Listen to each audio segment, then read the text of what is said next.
Hello, and welcome to Bipolar Thoughts. My name is Steven, and I'll be your host. So today we're going to talk about something that's a little bit... I'm not sure how to start this. So I've been in a depressive mood for about the last week. I felt kind of numb, and I've been kind of stuck between not being able to get out of bed and having too much energy to do so. Just kind of, I don't know how to explain it. I was trying to explain it to my mom, but it's kind of like not sad and happy at the same time, but like something kind of similar. I'm not really happy, but I'm like, I don't know how to explain it. It's not easy to explain because I don't know exactly what it is. I talked to my doctors about readjusting my medicine, and that we decided to, because I've kind of gone through so many different medications, we decided to try something different, something called ECT, electroconvulsive therapy.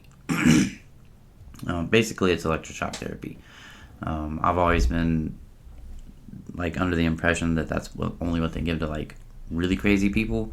You know, you see it in the movies where they like strap you down. You have like this machine thing on your head. You gotta bite down on something, and they shock you. You know, I think this is something similar to that, except that from what I understand, because you'll be under anesthesia, you don't like actually convulse.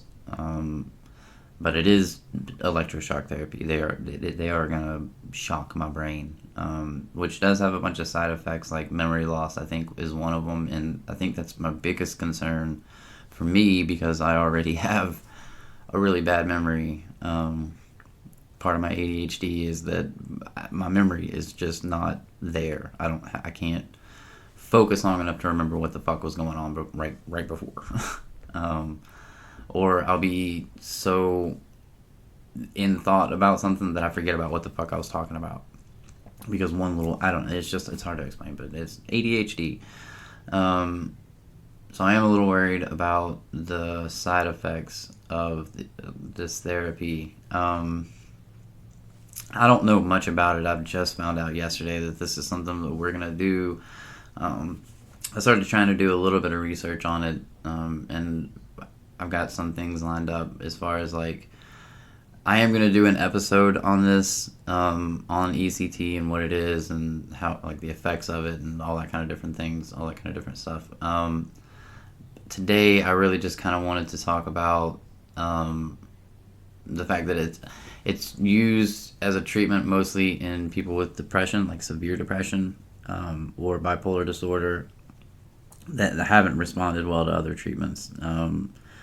I mean, like I said, it's used for other treatments, schizophrenia and some other things, but for me in this specific episode, this specific podcast, we're just going to stick to the bipolar part of it. But basically, it's an electrical shock to the brain while you're asleep, while they put you under. Like I said, I'm not going to go into too much of the details about it because I don't know that much about it myself.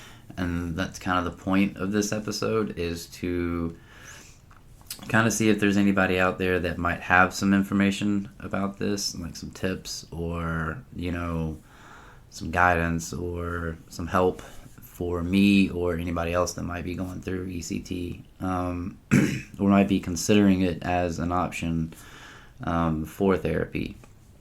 This isn't a replacement for my medicine. I'm going to continue to take that, and it's not a replacement for my therapy. I'm still going to that. I have to go this afternoon, actually. But no, I'm still going to therapy. I'm still going to take my medicine. I'm still going to do all those things. It's just that with my bipolar, I tend to stay in the depressive side of things more often than I do manic. My manic episodes before I was medicated were really bad. I mean, like, really, really bad. I mean, they would last for weeks at a time. And now that's under control for the most part. I still get manic, but it's like I have like manic days, as opposed to like manic weeks or months like before. My depressive moods are a little bit more intense than they used to be, I think. I mean, or maybe I just notice them now because I'm sober. But I tend to stay on the darker side of the moon a little bit more than I do, over the rainbow, I guess. I don't know how the fuck to say that. But I do tend to stay a little more in the dark than I do in the light. So this is something that I had never really considered before. It wasn't something that, I like sought out. My doctor recommended it.